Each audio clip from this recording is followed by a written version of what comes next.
하하, 이게 또 무슨 얘기일까요? 우리 공화당에 열석을 준다? 오늘 오전에 말이죠. 여의도 정치권은 이 보도가 좀 전해지면서 굉장히 좀 뜨거웠습니다.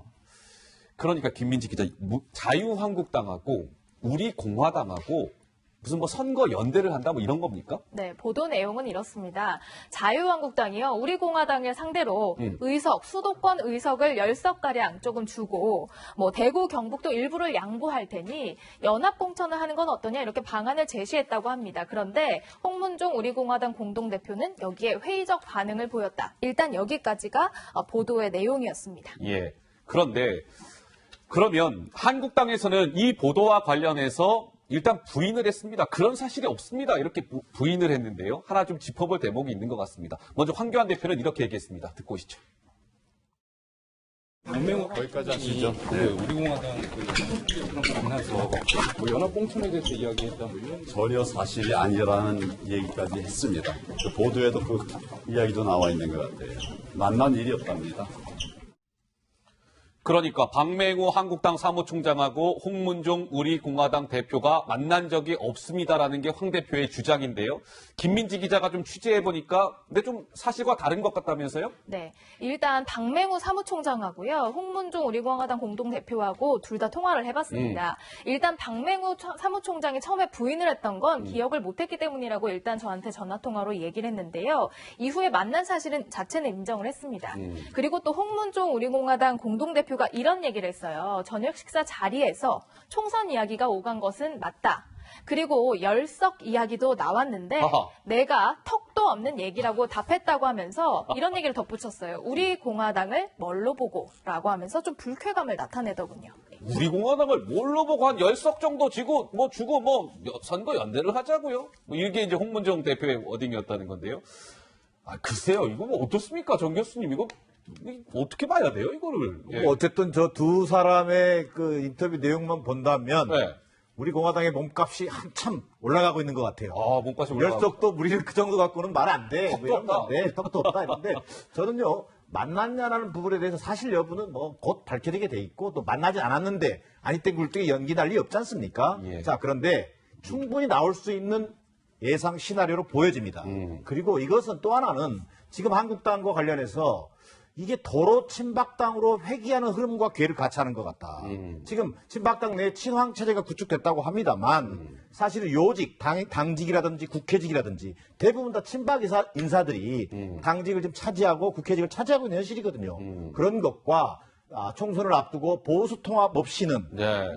결국은 활로를 열지 못하지 않겠느냐 이런 어떤 절박한 심정이 저런 얘기들을 낳게 하는 것이고 총선이 가까워오면 가까이 올수록 저희 얘기는 더 구체적으로 발전될 가능성이 높아 보인다. 그러나 마지막 한 말씀만 드리면 과연 이른바 사람, 리더십, 체질 완전히 뼈를 깎는 혁신 없이 저는 과거 친박당 회기로 평가받는 소위 이른바 보수 통합으로는 국민적 지지를 끌어내기는 굉장히 어려울 것으로 보여집니다. 예, 알겠습니다. 그러니까 지금 수십 가지 시나리오가 있겠죠. 이제 시간이 다가오니까 그 시나리오들 중에 하나를 이제 계속 제의를 해보고 거기에 어떤 피드백을 받아보고 이런 과정이 아닌가 생각하는데 우리가 이제 재미있는 건 여기서 누가 아쉬운가냐죠. 누가 아쉬운가? 그렇죠. 그러니까 자유한국당이 아쉬운가 우리 공화당이 아쉬운가. 여긴 2석이고 여긴 130석입니다. 이럴 게 많은 데가 많은 걸 조정을 해야 되는. 즉 2개 다 나온다라고 한다 그러면 표 분산되고 안 될 가능성이 매우 높잖아요. 그러니까요. 그런데 여기서 수도권 10석이라 그러면 우리 공화당이 나가면 거의 안 돼요. 안 되죠. 근데 이렇게 말도 안 되는 제의를 하는데 우리 공화당이 받겠습니까? 예컨대 영남에서 한 15석, 20석 준다. 그러면 얘기가 되겠죠. 수도권이었어. 수도권이면 안 되는 어차피 거죠. 공화당한테 그렇죠. 준들. 자유한국당이 가도 안 되는 판에 우리 공화당한테 준다 그러면 더 안 되는 거죠. 그러니까 지금은 여러 가지 안들이 나오는 그런 과정인 것이고 결국에는 야권 분열이라는 게 선거 패배와 직결된다는 것에 대한 위기의식이 여러 가지 얘기들을 나올 거예요. 이제 시작한 거다 이렇게 생각합니다. 알겠습니다. 그러니까 오늘 아침에 이제 신문을 보면 신문 내용이 굉장히 구체적이에요. 가령 박맹호 사무총장과 홍문종 공동대표가 최근에 만났다. 그리고 이 자리에는 원유철, 정우택, 유기준, 이완영 이런 정치인들이 배석을 했다는 거예요. 배석했다. 기자들 보고 뭐 소설 쓴다고 이렇게 막 비판하는 분들 많은데 이 정도면요. 네. 이건 취재가 소설이 다 된 아니에요. 겁니까? 이거 어떻게 이게 없는 사실을 만들어 쓰겠어요? 예. 굉장히 구체적이죠. 근데 한국당에서 그럼에도 불구하고 아니라고 처음에는 딱 잡았던 게 네. 정말 속내나 계산이 복잡한 거예요. 음. 왜냐하면 우리 공화당이 불각은 불가원이에요. 그러니까 손을 안 잡자니 불안하고 네. 손을 잡자니 잡자니 중도층이 떨어져 나갈 아, 거고. 딜레마. 그러니까 이게 어느 쪽이 유리한지 불리한지가 지금 계산이 안 되는 거거든요. 네. 보통 총선에서는요. 1000표 미만의 차이로 당락이 엇갈려요. 특히 수도권 같은 경우에는 모두 다 맞아요. 접전이에요. 박빙 지역이 많죠. 네, 예. 모두 접전인데 지난 4.13 보궐선거 때 창원 성산에서 한국당이 정의당에게 졌는데 표차가 503표였어요. 아하. 그런데 그때 838표를 대한애국당, 그러니까 공화당의 전신이죠. 예. 800여 표를 가져간 거예요. 그러니까 한국당이 복잡한 거죠. 예. 그러니까 지금은 만났어도 안 만났다고 할 수밖에 없는. 네. 친하지만 안 친하다라고 할 수밖에 없는 그런 알겠습니다. 상황이다라는 점을 좀 설명드릴 수 있겠습니다. 자, 이런 상황에서 자유한국당 내의 김민지 기자, 이제 총선이 다가오고 있잖아요. 총선 공천에 빨간불이 켜진 의원이 있다는데 누굽니까?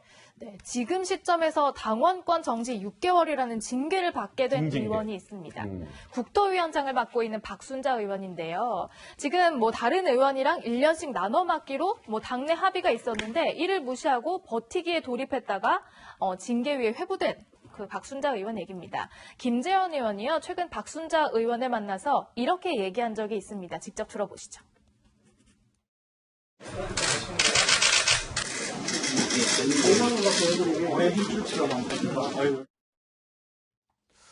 자, 그러니까 박순자 국토위원장 이제 1년씩 이제 홍문표 의원한테 이제 1년을 상임위원장 자리를 내줘야 하는데 아예 나 그런 거 합의한 적 없어요. 나 계속 할 거예요. 이제 이러다가 당 내에서 징계를 받게 됐어요. 징계 결과가 한번 보시죠, 그래픽. 자, 이렇게 보면 딱 아마 느낌이 오실 거예요. 그때 이제 한국당 내에서 5.18 망언으로 좀 논란을 빚었던 김순례 최고위원, 그때 당내에서 당원권 정지 3개월이라는 징계를 때렸어요.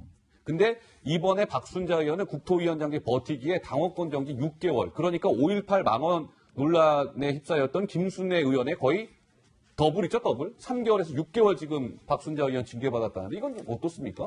이게 예. 기본적으로 그 경고, 당원권 정지, 탈당 권유, 제명 이런 단계를 거쳐서 뭐 징계를 하게 돼 있는데 그 두 번째 단계지 않습니까? 예. 그중에서도 3개월에서 6개월인데 지금 국민적 시각으로 본다면요. 자, 박순자 의원 입장에서 보면은 뭐 자기는 약속한 적이 없다고 하지만 이건 근본적으로는 밥그릇 싸움이거든요. 밥그릇 싸움. 밥그릇 싸움이고 이게 보면은 집안 망신을 시키는 거란 말이에요. 그런 것과 비교했을 때 자, 과거에 보여줬던 5.18 유공자를 이른바 괴물 집단으로 폄하한 김순례 최고위원이라든지 또 뭐 세월호 유가족을 향해서 징하게 해쳐먹는다라고 했던 차명진 전 의원의 소위 이른바 막말이라든지 네. 뭐 이런 어떤 막말에 대한 소위 이른바 이 징계에 비하면 이게 너무 중징계 아니냐 뭐 이런 시각이 나오고 있는 거죠. 왜 그러냐면 소위 이른바 당의 이미지를 훼손하고 지지율을 떨어뜨리는데 결정적인 역할을 했던 막말에 대해서는 솜방망이를 하면서 왜 이렇게 박순자 의원에 대해서는 강한 징계냐라는 그런 시각이 있다는 것을 말씀드리고 싶습니다. 예, 좁죠?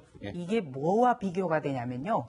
이 서울 남부지검의 형사 6부에서 똑같이 수사받은 김성태 의원이 손혜원 의원에 비해서 자기가 너무나 이거는 형평성이 맞지 않다고 지금 반발하고 있잖아요. 네. 이거하고 똑같은 거예요. 자, 우선 이 김순례 의원 같은 경우는 망언이죠. 그리고 역사인식의 왜곡이 어느 정도인가를 보여준 사안이에요. 그런데 징계에 이르기까지 2달여 시간이 걸렸어요. 그러니까 2월 전당대회 기간 중에 나왔는데 4월까지도 정리가 제대로 안 됐었어요. 아, 예, 예. 그리고 나서 징계받은 게 고작 3개월 3개월 당원권 정도거든요.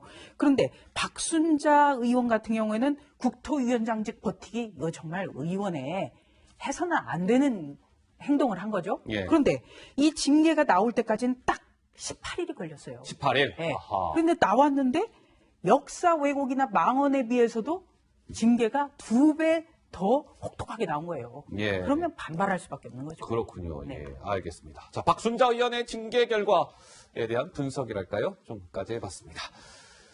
자, 시간이 다 됐습니다. 저는 60초 1분 후에 다시 돌아오도록 하겠습니다.